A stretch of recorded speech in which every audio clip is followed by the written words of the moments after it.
Coming up on this episode of Don't Panic, we've got all the technology news you need, including, will anyone buy Lyft? Please? Also, a Windows oops, Pandora going mainstream, although I knew them back when they were cool, and fiber. Without the fiber, if that sounded confusing, then you've got a good reason to stick around, because we're going to talk about all of them coming up on this episode of Don't Panic. This is Don't Panic, episode number 139, recorded August 22nd, 2016, on Lyft's loneliness, Windows webcams, and fiber without fiber.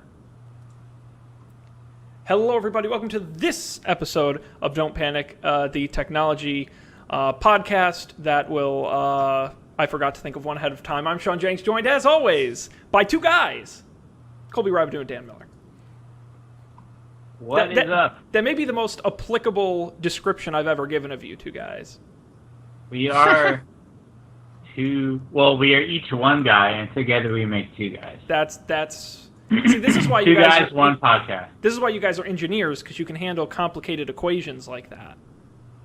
That's right. Far above my expertise to do that. I just got back from the longest car ride I've done in years and years and years. Oh, that's right. So you were in Pittsburgh. Hey! Oh my, the Steel City. Yes, with no more steel. And they use the word yins a lot. Yeah. Yeah, do you get what that is? What? Yins? It's like y'all. It's like yins. Oh. Yeah. That's cool. I like y'all as a word. Me too. I'm a fan. It's pretty useful. It's a fun gender-neutral group of people. Right. Yeah, plural thing.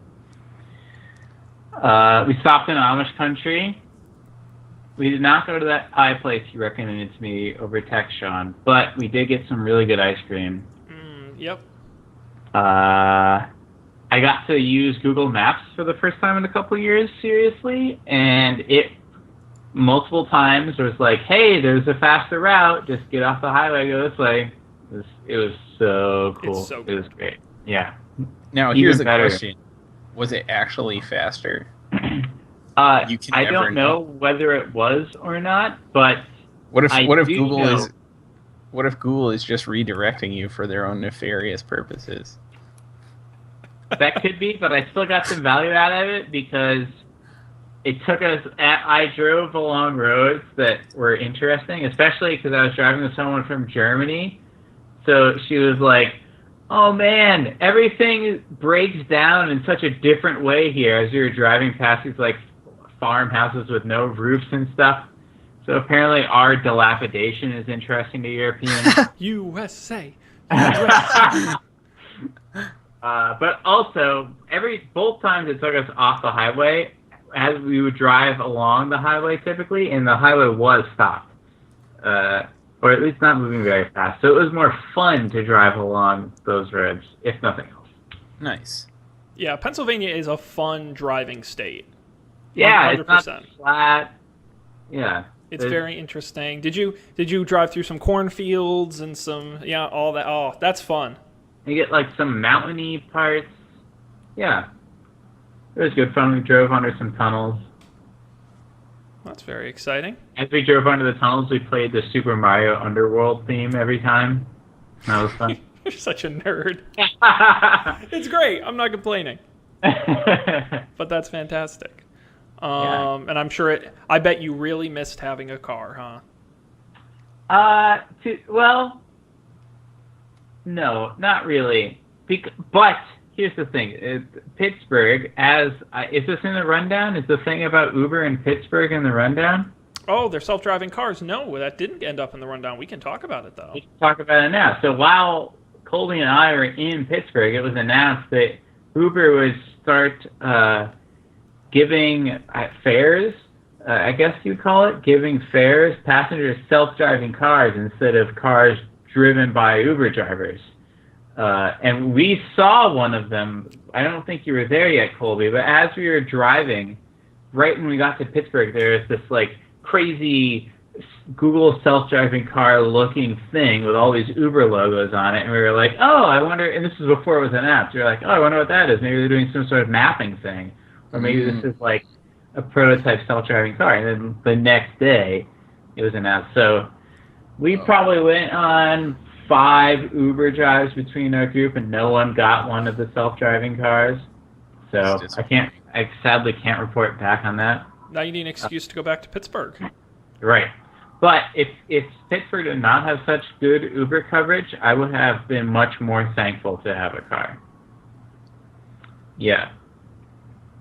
It was nice to be able to leave a place when you wanted to. That was sort of novel. Like, when we were leaving, we were like, oh, let's go over here. Let's go to a coffee shop. Oh, let's check out this building. Oh, now we can go. You run on Dan Miller time. You don't run on train time. That's right. You run on your own time. Yeah. Oh, no, I much prefer the world of public transit than... I still, and I think it's just because I don't do it very often, I still feel uncomfortable in Ubers. I just haven't gotten to the point. How many Ubers have you taken? Like, or as Richard Stallman calls them, goobers. Probably like 4. Okay. Not very many at all, but I still just feel weird just getting in somebody's into a random person's car. Yeah, and I've also gotten a lot of the like... How many taxis have you taken? Probably more, but not by much. You don't feel weird about those? No, because what I've gotten is all the Uber. I haven't gotten any of the. Maybe they're not out there. The sort of like, student just doing it on the weekend to pick up some extra dollars. I get like the professional Uber driver who like doesn't really talk to you and tries a little too hard. And I haven't got like the fun Uber. I get like the serious you want Uber. the one who talks to you? We have those in New York. You should come on over. Sean, you went to Baltimore when we went to Baltimore, that was an exception. Right? That was an exception. Yeah. Yes, that was the one time. I think 1 in 3 or 1 in 4 Uber drivers are That's like probably right. They're there to have a good time. I think they're there to like do a job, but like they're also having fun. And also, I just feel and again, this is just my experiences. They always drive really aggressively when I'm in the car, and I don't. I just don't. Did I tell you about when I took the airport shuttle? Did I tell you this story? So I took the Super Shuttle for the first time. I'm sure you guys know the Super Shuttle. I'd never done that before because I always got rental cars for work. But I said I'm going to try the Super Shuttle. Okay. So coming back. Super Shuttle? I don't know.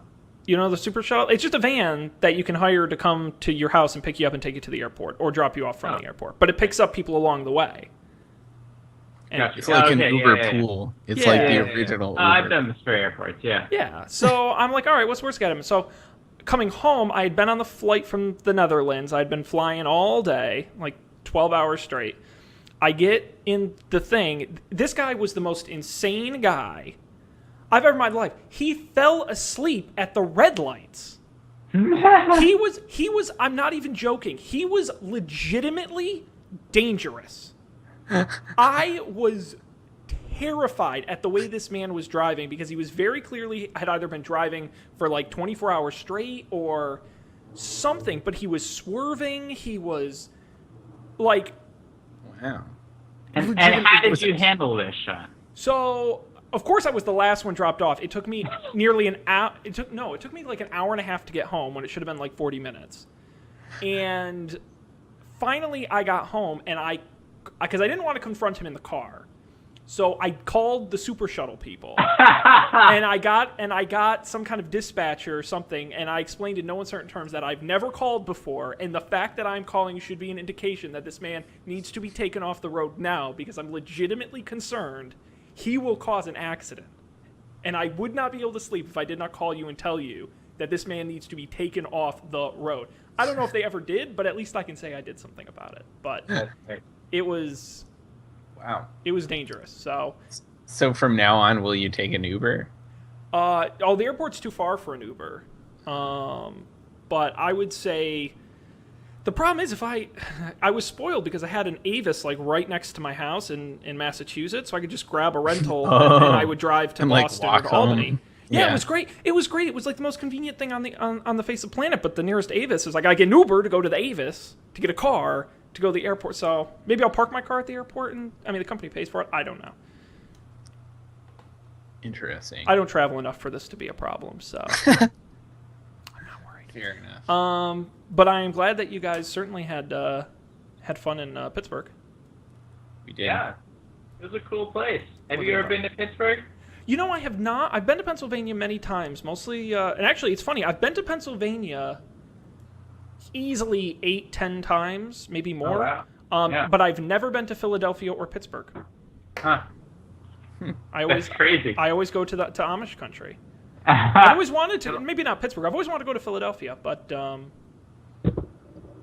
Yeah, it was good fun. The most interesting thing I learned about Pittsburgh is the neighborhoods are very well defined, and each neighborhood has its own downtown. So it would be like living some neighborhood in Brooklyn, and you only have to walk like 5 blocks to get to a whole street of restaurants and cafes and supermarkets and stuff. And then all of this surrounds the main downtown, which is like a whole other thing. It was really cool. Sounds like a nice place, but I'm glad you're back. Me too. So we can do this and hang out. Before we jump into the news, I got a couple things that we need to talk about. Ooh. First of all, no good conversation starts this way. Kids, sit down. Your mother and I need to talk to you. We're separating. No. No. What I need to tell you is a couple. Just get some stuff out of the way. For one, thanks to everybody watching live right now on Facebook.com/Don'tPanicShow. We appreciate you doing it. We'll be here for the next roughly 40 minutes telling you the tech news. If you are interested in conversing with us live, please do so. Comment on Facebook. I'm watching. If you've got a question, we'll answer it. If you've got a comment, we might talk about it. Be sure to post on the Facebook page live.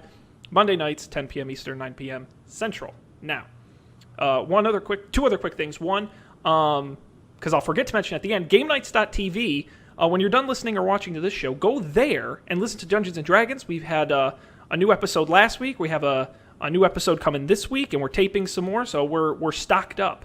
And so get excited for that. Dungeons & Dragons with the three of us and Matt. Lastly, guys, we started doing the show about, 3.5 years ago, right? Yeah. If you can believe it. No, 2.5. That's crazy. No, 3.5? Maybe just 3, like exactly 3. No. 3 We started in June. Because I remember our first episode was WWDC. Almost 3.5 years. It was 2013, right? Yeah. Oh my God. Well, you may remember how we did the first episode, which was Hangouts on Air. Remember Hangouts on Air? Yeah. Worked really well. Yeah. For a couple of guys who didn't know what they were doing. Well, sadly, I just had to bring this up. It's not really an interesting story, but Google is killing Hangouts on Air. And I got all sentimental for a moment. And my eyes welled up, and the end of an era. They're shutting it down. Starting September 12th, you'll have to use YouTube Live instead. Wait. Oh, so it just... So the Hangouts on Air functionality, where you can do some of the more interactive stuff, I don't believe YouTube can do that just yet. Can you actually have like a... YouTube doesn't do the video chat for you, does it? That's the part I believe they don't do. That is correct. Gotcha. As far as I know, I'm just trying to think if there is a service that does that. All in one. Twitch, basically. Yeah, but you need but to get multiple people on, you need an accessory, a second piece of software. Yeah. I can't think of anybody who does it all in one. Yeah. Yeah, Hangouts on Air was really cool. I'm going to miss it. Ahead of its time. Indeed. Rest in peace. With that being said, we're going to move on to some some stories. I don't know what the fuck I'm talking about. We're going to talk about some technology news, because apparently that's what we do here. Gentlemen, we've got a bunch of stories here in the rundown. We got some stuff on Windows, Lyft, Pandora, Amazon, Google, Apple, Twitter, our usual heavy hitters. I know it was a lot to take in. That's all of them. It sure is all of them. Right at the start of the show. What was that?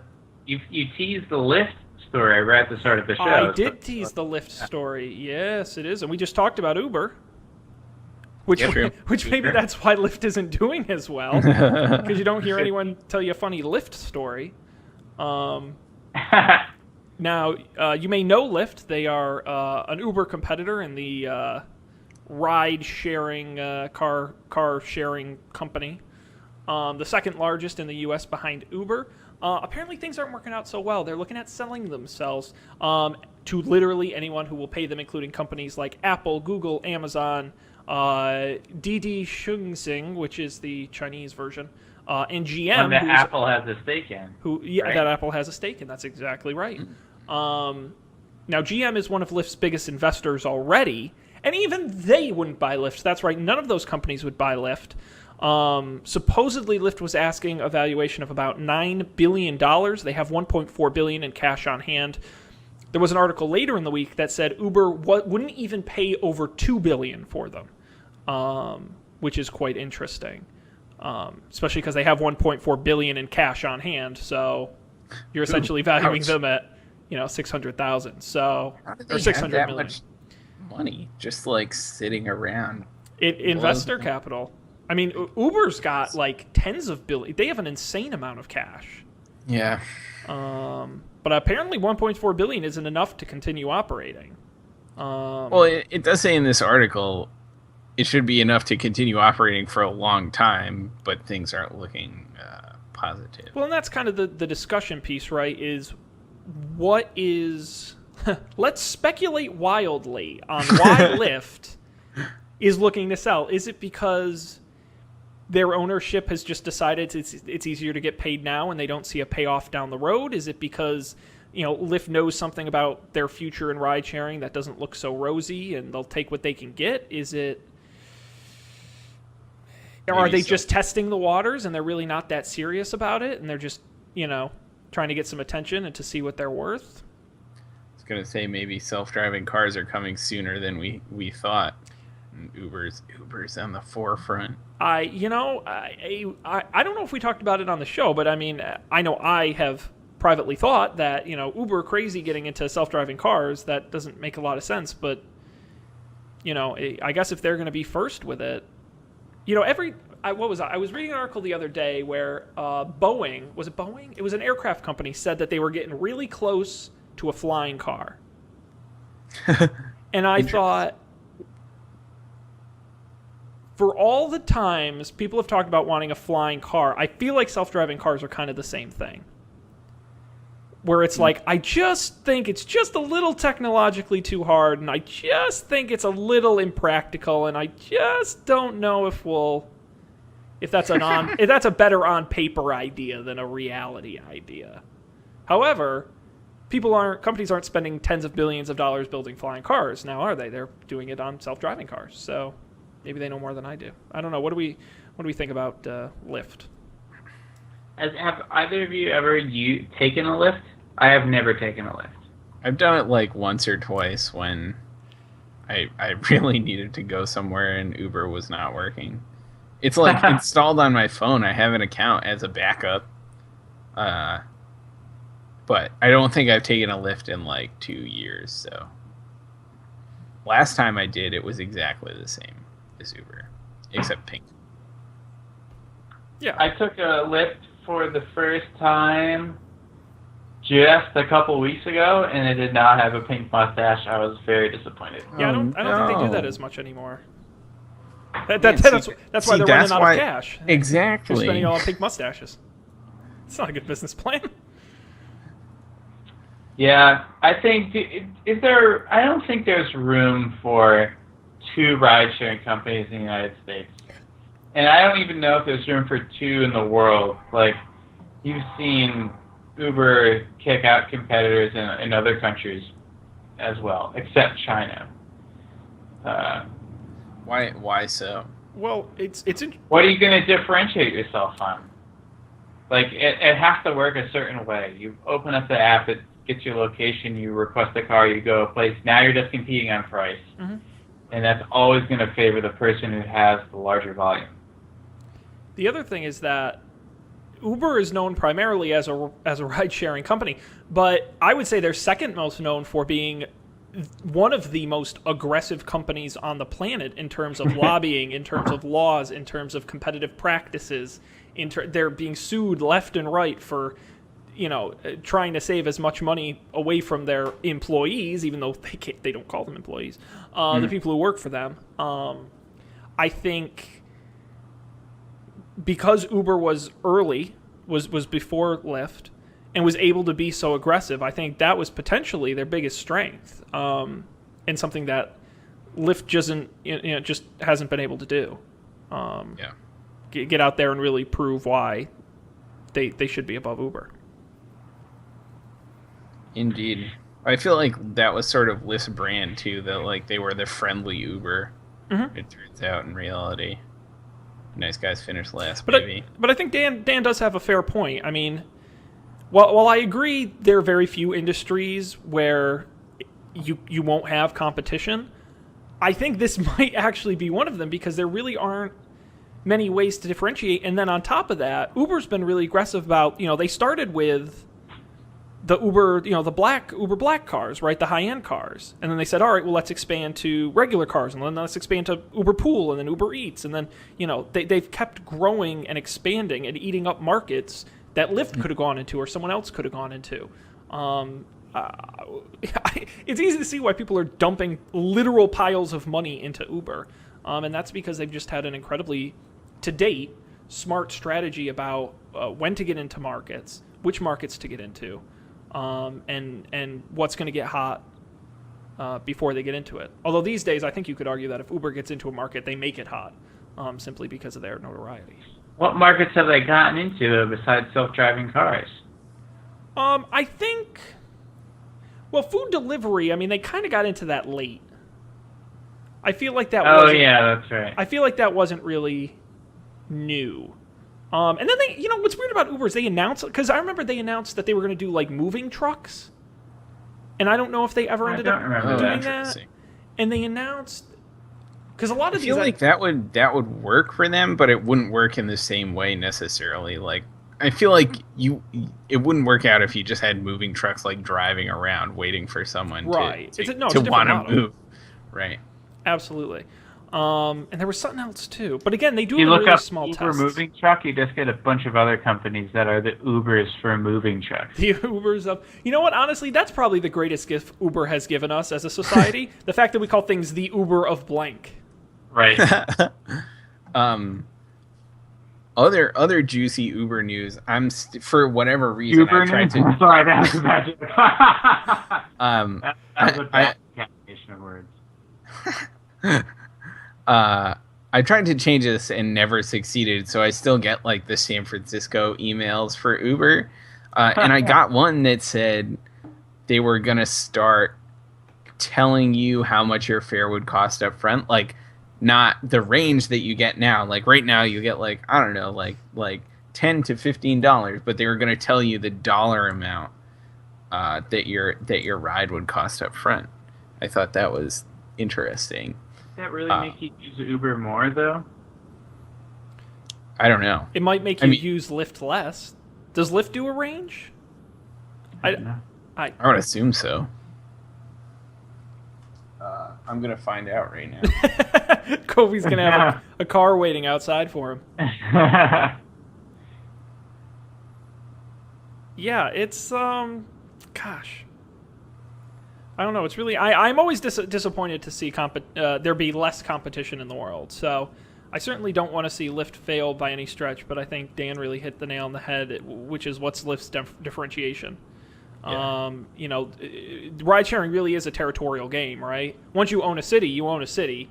And if you have more cars than the other guys and they're more available, people are going to use you. And, I think Uber, in being aggressive, has really taken a lot of the markets. I don't know where Lyft really can come in and compete.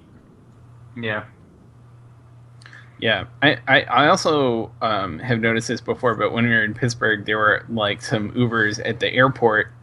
Like they have a setup with the airport so they can go, unlike other cities where they're just like not allowed to go because of politics. Mm-hmm. You have to walk across the street like you do in New York. Yeah. Or like they had to pick you up in the parking garage or like silly stuff like that. But some of the cars would have like an Uber sticker and a Lyft sticker, and I've definitely been had rides before where the driver had like multiple phones, like one was running Lyft and one was running Uber. Mm-hmm. I can confirm Lyft also gives a range. Interesting. Yep. Well, the other thing, too, I'll mention is this week, alert, Massachusetts news, Massachusetts became the first state to tax Uber and Lyft rides. Taxachusetts strikes again. Yeah. 20 and cents also, per trip. Yeah, and part of that tax goes to the taxi companies. 5 cents of that goes to taxis. Yep. Which is like, Got 'em. I mean, I think Uber's a brutal company, but what a racket that is. I mean, good for them, I guess, but You know you're a dying industry when you need to ask the government to subsidize like your whole company. right. Your industry, not just your company, your entire industry needs to be. Right. Yeah. And that, and of course, that news story gave me my favorite tweet that I've posted in quite a while, and I will use this platform as a way to talk about how hilarious I am.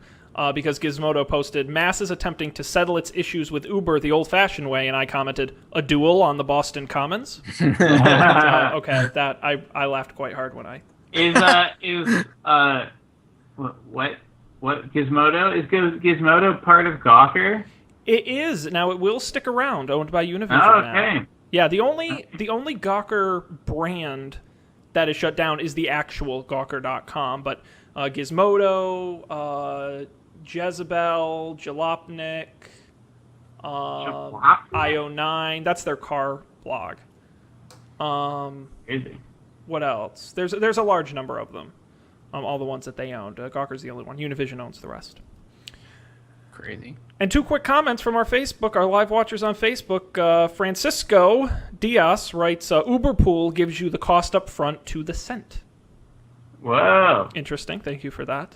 Yeah. Note. And Chelsea Hebert asks, can I buy Lyft for $20? Well, if you wait long enough and they're desperate enough, you never know. Quite possible. Better Quite than possible. $0. Exactly. Economics 101. All right. Let's keep rolling here. What else do we have here in the rundown to discuss?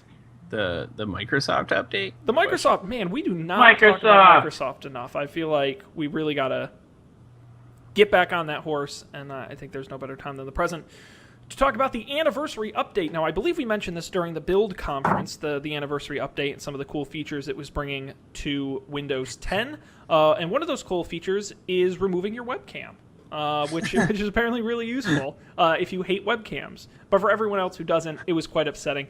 The update was it like a security update? It's just like, this is dangerous. Believe it or not, it was a performance update. So here's what happened. The anniversary update was released on August 2nd. I don't believe it was an immediate forced update, so I know probably most people haven't actually upgraded to it yet. I don't believe any of my machines have. But if you did update, in an effort to prevent performance issues in Windows 10, they removed the video compression support for MJPEG and H.264. They say because in Windows 10 there are now new formats or whatever that are better than those. Again, this article doesn't get very technical. And so they believe Windows apps will use those new ones, and so there's no need for the old ones. The problem is, like, almost all third-party webcams use the old ones. And for some reason, they decided to not work. Millions of Windows users are discovering that their webcams are freezing up. It's said to affect many popular webcams from big-name makers like Logitech, and apps and services that rely on the codecs are being crippled as well. They have not specifically said if or when they are going to fix it. It may be in the works for a September release, so it may actually be a little while. The good news is there is a workaround. If you're willing to go in and change your registry, you can enable and disable some stuff and turn it back on. I mean, I don't know what a registry is, but it sounds bad. Well, Colby, as a computer expert, let me tell you what a registry is. We're still changing registries in 2016? I thought, yeah. Yeah, believe it or not. Yeah, getting real deep into Windows when you start talking about the registry. Yeah, it's a very... And you can just... If you're interested, by the way, you can just Google, webcam fix, and it's posted all over the place, but it's just you change a value in the registry, and supposedly it turns it back on. But hopefully, if you are a webcam user, I don't plan on upgrading anytime soon because I have a zillion cameras. I was gonna say I saw this and was like, I wonder if Sean upgraded before this came And out. it seems like exactly the I have, for the most part, I've learned not to upgrade on day one because I'm always the first guy to download the update because I'm so excited. The good news is the anniversary update had basically no features I really cared about. Nice. Their selling point was that you can draw cool stuff with the pen, and on my desktop, that really doesn't matter. So, thankfully, I did not update. But, I don't know how how Windows gets away with doing this and not thinking that it would be a problem. I don't know. I think programmers often have an idealized view of the world, and it's easy to not back that up with data. But Like, oh, no one. But Microsoft always talks about the size and scale of their beta program. And the anniversary update has been in beta, I believe, since build, which was back in the spring. So it's been many months. Again, I don't know the details. I would assume that either maybe they added it at the last minute, or I don't know. But I assume that's what a beta program would find, that exact kind of issue. You would think. You would think, wouldn't you?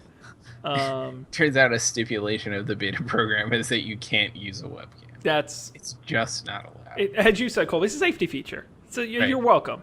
Yes. That seems like the kind of thing Apple would do, and then just be like, "No, trust us. Webcams are so last year. We don't need those anymore. We're in the future now." Right. Webcams are the new floppy drives or Yep. CD drives, or whatever the most recent like physical disc was. Yep, we're gonna get rid of it. Don't need it. And the other good news is if you recently installed the update, you have 10 days to revert to the prior version. So even if you do install it and you have issues, you can revert it for 10 days. So. But after 10 days, it's impossible to revert? I am going to click on this link and see if I can tell you. Because that's crazy.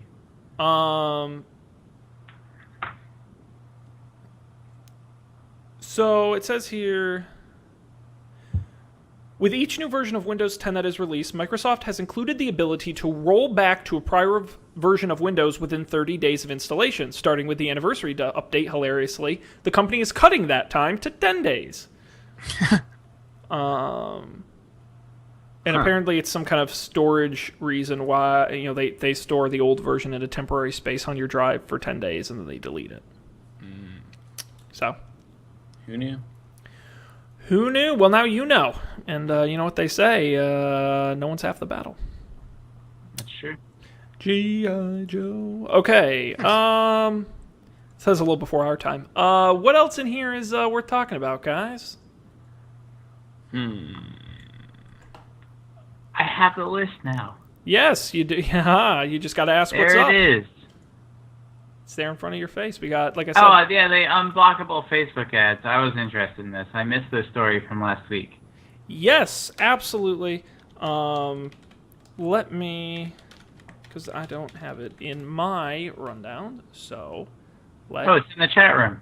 I know, but I don't have Slack open on my desktop, only on my iPad, because I'm a moron. So, let's talk about this story, which is... Real quick. Yes. On this page, I have a jet.com ad, which we talked about maybe even in the last show. Yep.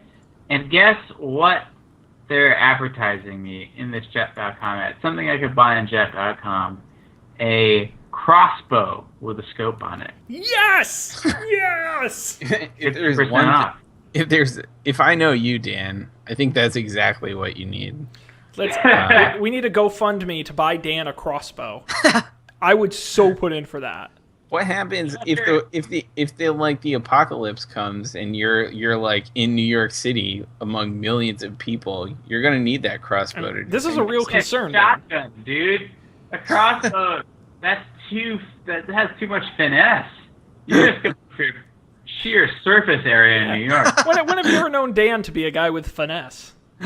Yeah. No, he's a shoot first, ask questions later kind of guy. Yeah, all this cocktails and jazz is out the window. You just want a shotgun. Yeah, wait till you see a Jet.com ad for a shotgun. Then you'll really be concerned. Then we'll know that they're listening. We have at least one. Well, that was actually, we didn't talk about this on the show, and I'll get sidetracked for a second, but there was a really great story about when Jet.com first launched. We talked about how they tried all kinds of wacky things to get customers, and one of the things they did was they held a contest for whomever the person is who could sign up, refer the most users to Jet.com and get them to sign up. The winner got 100,000 shares in Jet.com. Oh. In stock. Yeah. So some guy went and bought $18,000 worth of Google ads and Facebook ads, won the contest, and now those 100,000 shares are worth millions because Walmart bought them. Wow. I'm like, that's pretty goddamn amazing. Yeah, good That's for brilliant. him. Yeah, because that contest you could win with money.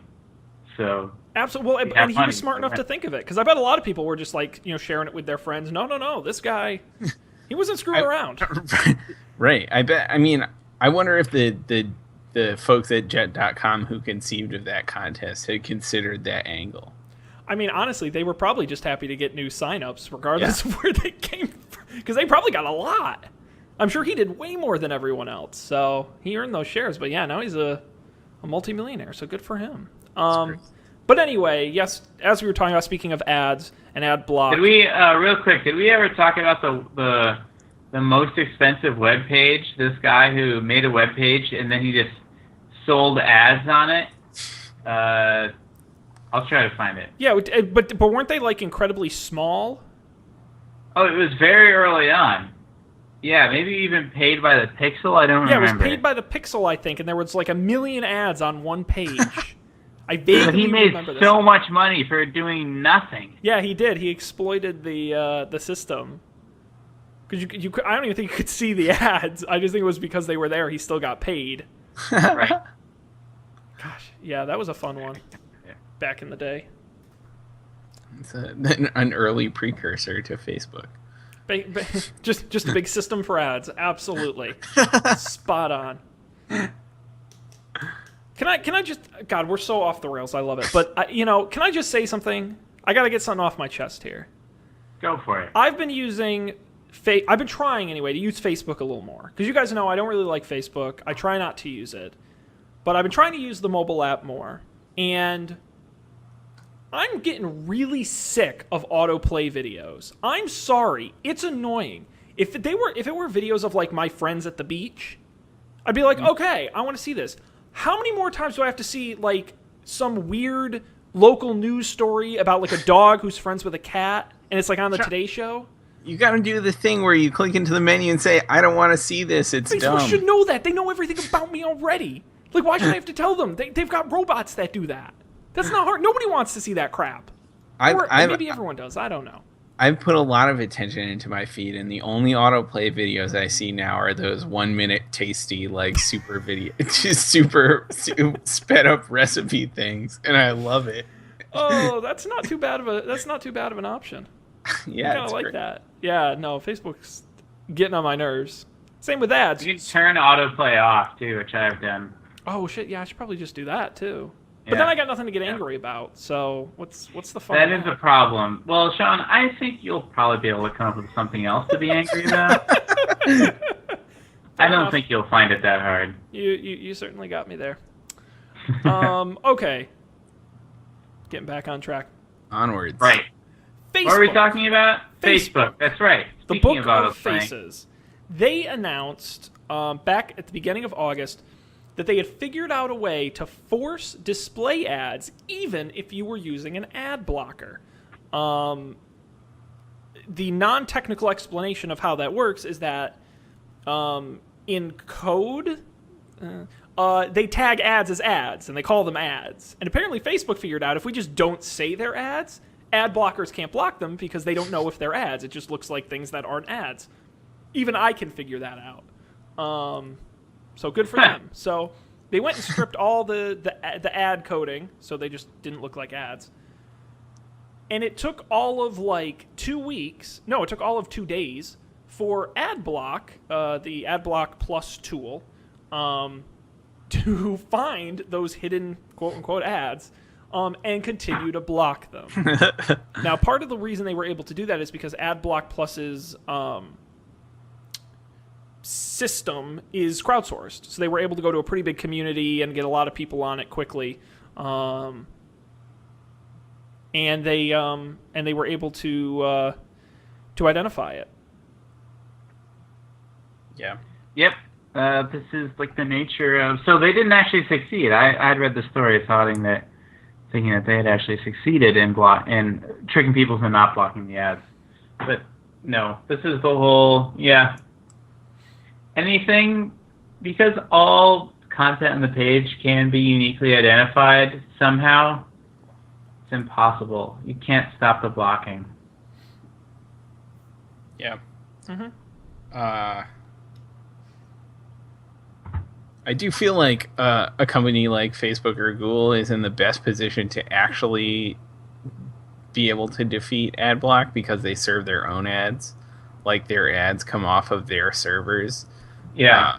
Whereas with other stuff, it's like, oh, like, this link, you're on, like, The Verge. This link that goes to Google servers is definitely an ad. Like, this link that goes to an Amazon URL is absolutely an ad. So you can just block all those. But like, if you're on Google.com, who knows? Who knows what is an ad and what is not? But it's interesting. I'm sure the arms race will continue. Yeah, and I think that's why a lot more effort is being put in. What is it? Some incredibly high number. It's right around 80% of Facebook's ad revenue comes from mobile, where ad blocking is a whole different ball game.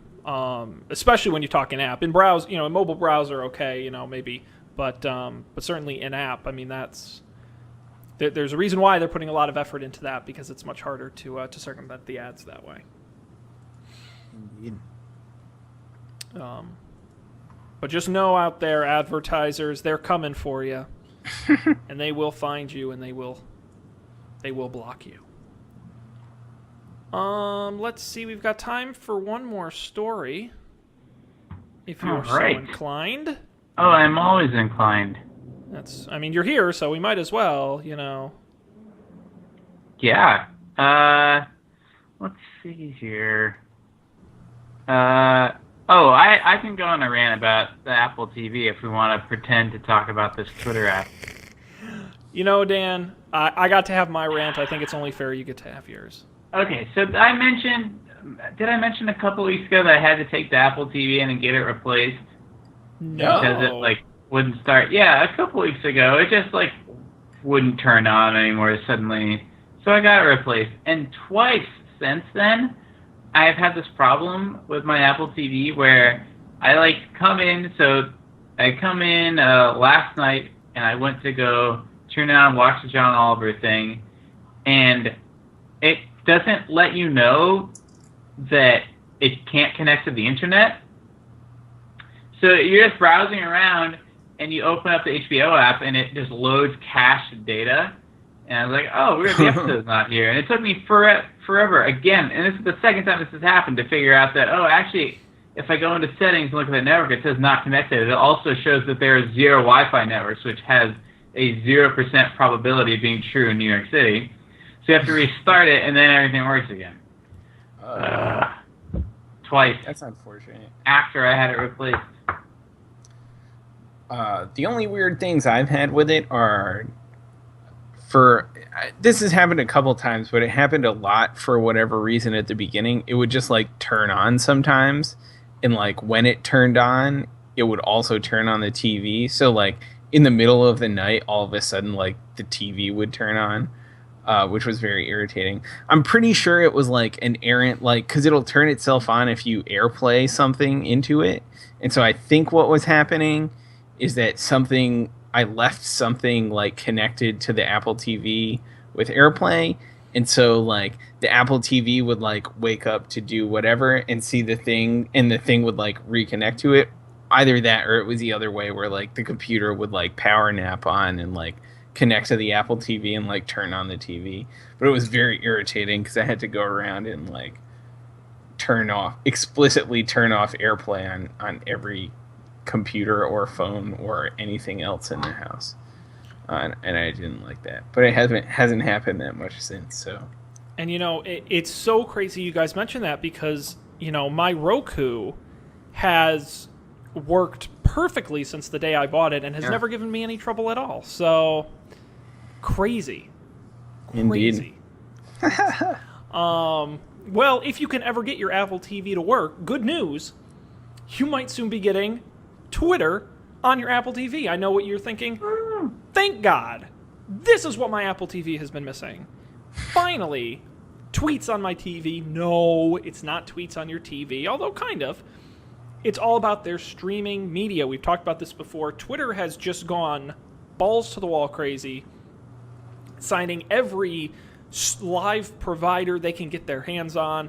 Wimbledon, baseball, professional basketball, professional hockey. They're doing NFL games this year.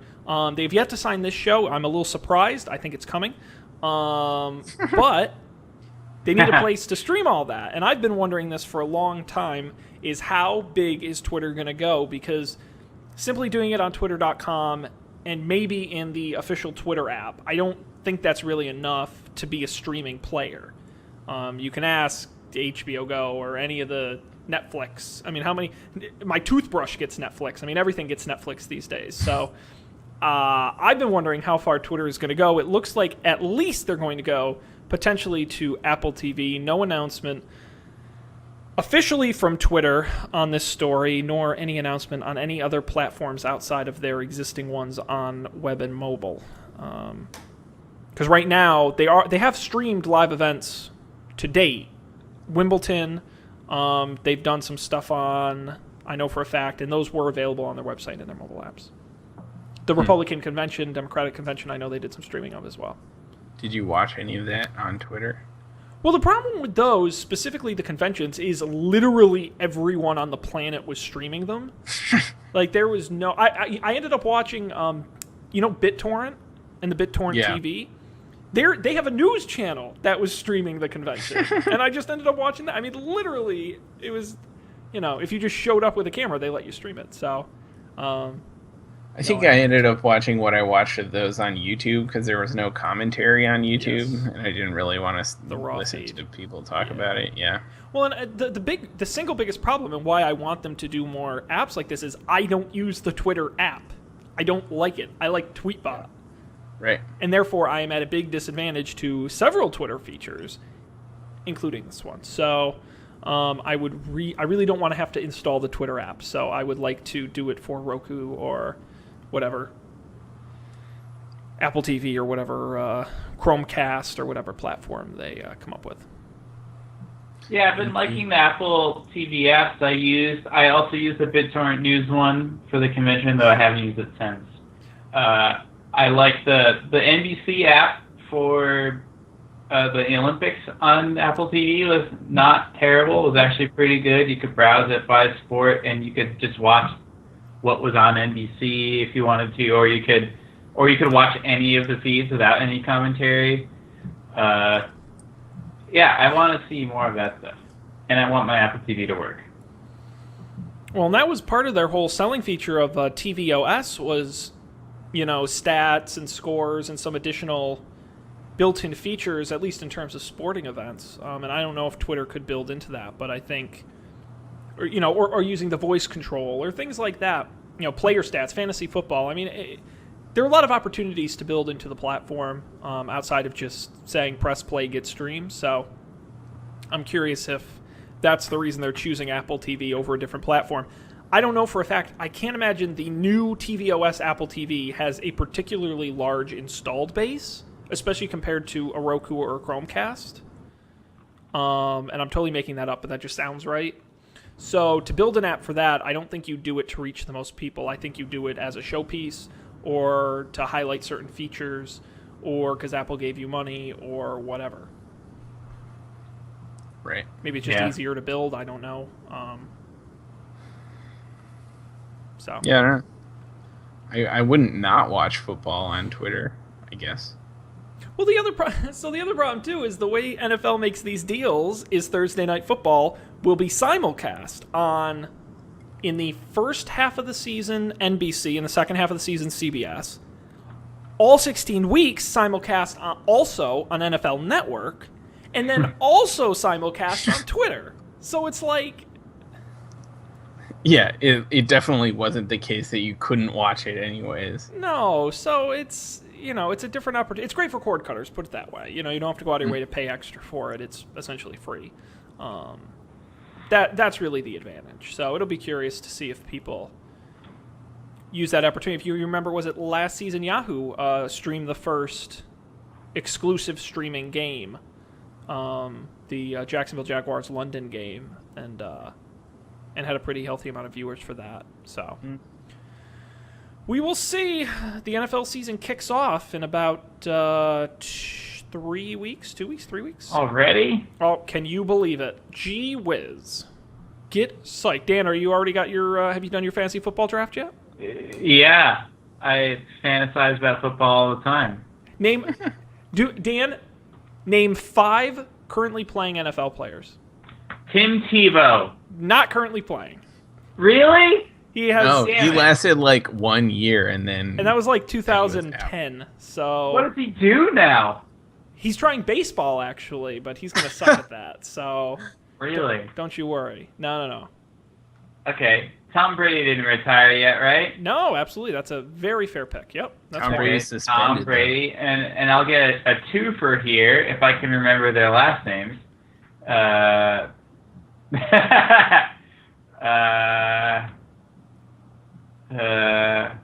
Is Ben Roethlisberger a person? From Pittsburgh, the Pittsburgh Steelers. Very good. Okay, all right. You also got Rob Gronkowski. Rob Gronkowski, the rhinoceros of a human being on the Patriots. That's right, Mr. Party himself. Yes, all right. That's 3. I just need to remember these other 2 people's names. Peyton Manning. He's not playing anymore. He retired last year. Damn it. Well, Eli Manning? Eli Manning for the Giants. Yep. Yeah. Okay. You just need one more.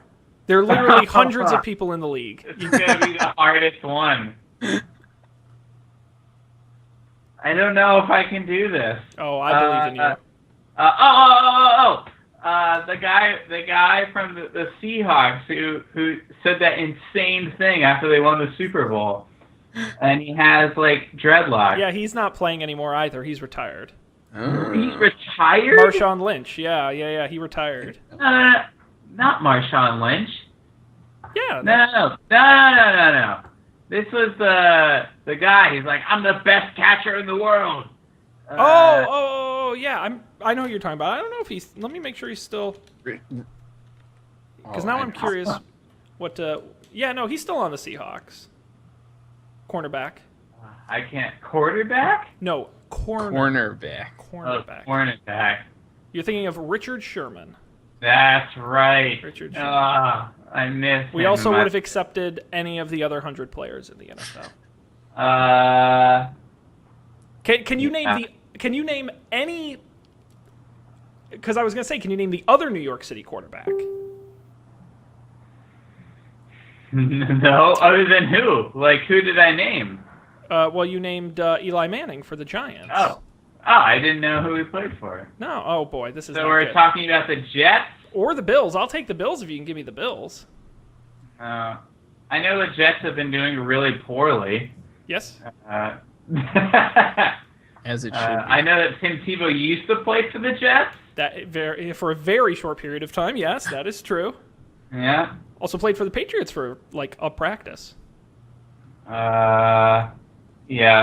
We shouldn't subject the viewers to this. No, I know. Well, think of a single other one. Dan, they know. They love when we talk sports on this technology Who is show. the other quarterback in the Super Bowl this year? I can't think of his name. I can picture him though. Well, it was the Panthers versus the Broncos, Yeah. and you're thinking of Cam Newton. That's right. Cam the Fig Newton. Yeah. That's his name. I'm gonna go look at some pictures of Richard Sherman. Dan, your mom commented on Facebook and said, "Come on, Dan, you went to high school with a New Orleans Saints player." But I don't remember what his name was. We also have knowledge of the person who plays football, and I was trying to think of his name as well. I know that he plays for the Dolphins. I know that much. I think. Yeah.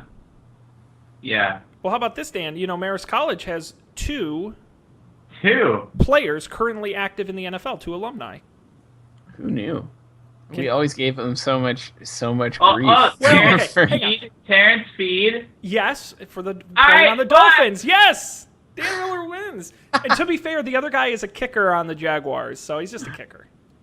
I don't even know if he played football in America. He might have played soccer. I've never even heard of the Jaguars before. They play in Jacksonville. Where are they from? They've been a team since I think like '99.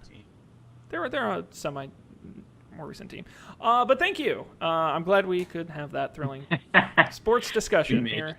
There's a reason why we don't talk about sports on the show, and we will continue to do that. Now, that being said, we've got to move on for a specific reason because it is time for picks, the part of the show where each one of us picks something. It could be something we bought or something we saw or something we like or whatever, and we share it with each other in the world for you to get excited about.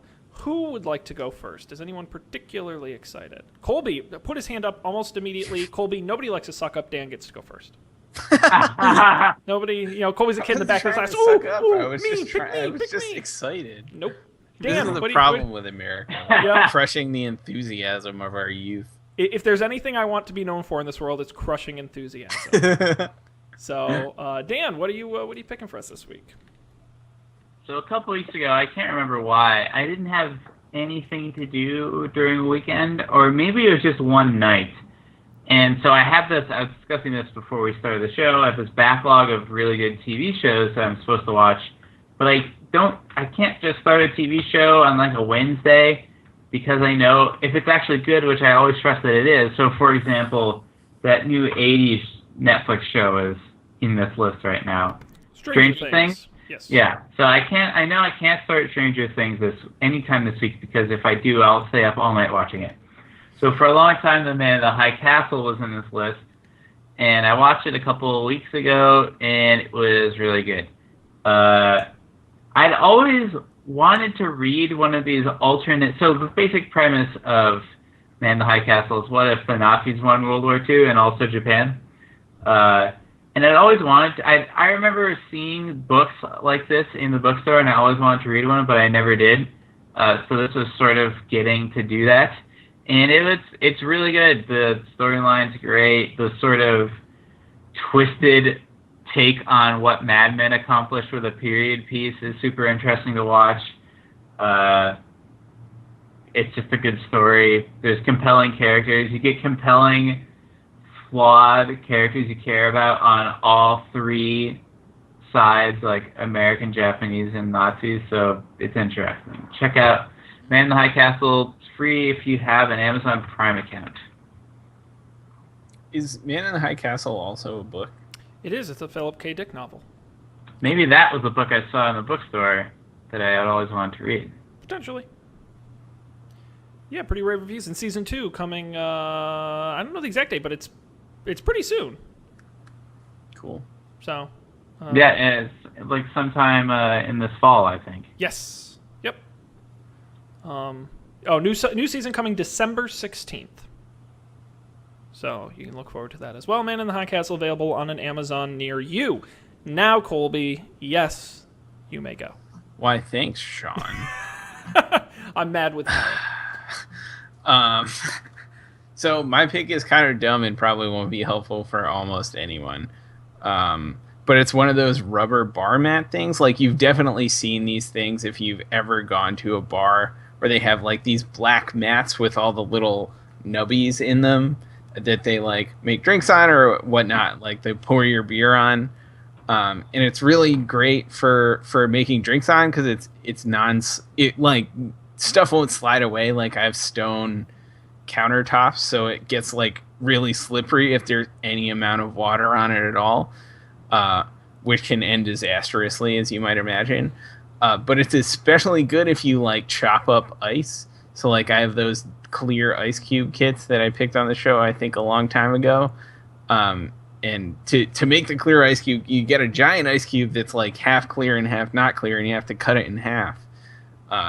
And it used to be the case that when I would cut it in half, like the two pieces would fly apart, which was like fine sometimes, but sometimes they would like go off of the counter onto the floor, which was no good.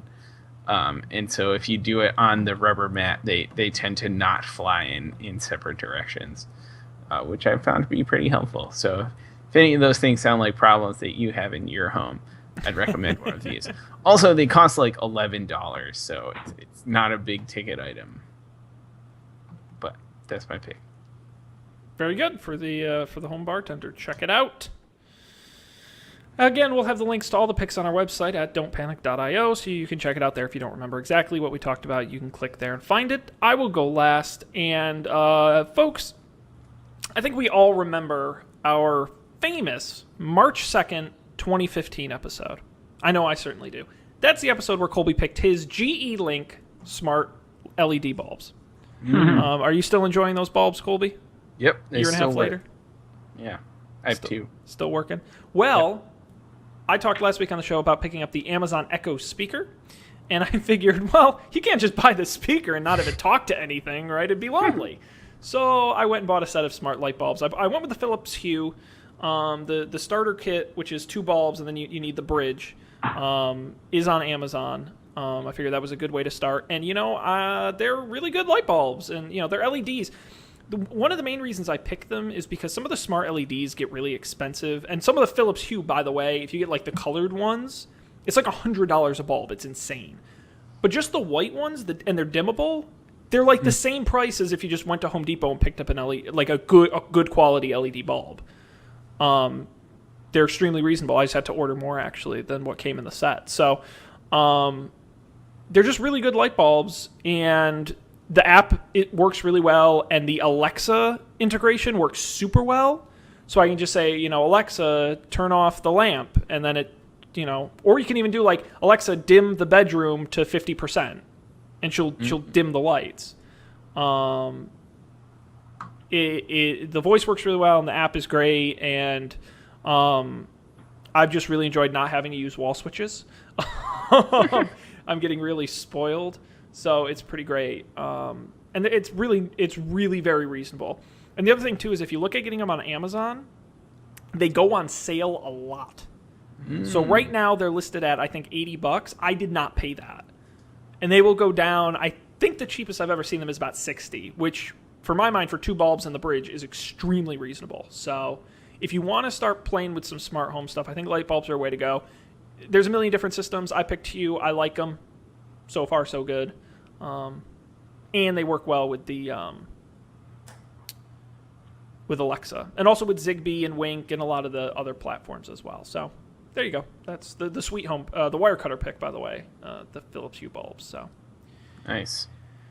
You can check that out, but as I said, links to that and all on our website, don'tpanic.io. You should go there, and here's why. I will tell you, because there you get all of our episodes, past, present, and future, audio, video, links to the picks where you can download, and of course links to places like iTunes where you can find us, as well as the RSS link. And of course, if you just search in most major podcasting apps, we're on, as I mentioned, iTunes, Stitcher Radio, Google Play Music, what else? TuneIn Radio, YouTube, of course, for the video versions, which are a lot of fun because you see us as we talk, and hey, who doesn't want to see that as well. Of course, you should also follow us at Don't Panic Show on Twitter. We tweet there when the show goes live or when we post new episodes. And, of course, on Facebook, where we stream live Monday nights, 10 p.m. Eastern, 9 p.m. Central, at facebook.com/don'tpanicshow. We will be back. We will be back next week, guys. Anything interesting going on next week? I don't think so. Nope. I'm trying to be better about asking. Boring old week. Yes. Good. Is next week... Oh yeah, so next week will be like 2 days before sunrise goes offline, and I don't have a calendar anymore. You're just not gonna. You should just do that. Be like, I'm not gonna replace it. I'm just not gonna have a calendar anymore. I'm done with calendars. Right. They're so old school. Yeah. No, I think next week's good for me. Good. Okay, I think it's a deal. And of course, you should follow us in all the places I mentioned, and that way you'll know if we actually do go live. So it's a neat little trick for you. With that, on behalf of Colby and Dan, this is Sean, thanking all of you for joining us, especially those of you live. We appreciate all of you participating here as we talk about tech news and not tech news, like quarterbacks. But we promise we'll be back next time with more tech news. But until then, thank you for watching, and we'll see you next time for even more Don't Panic.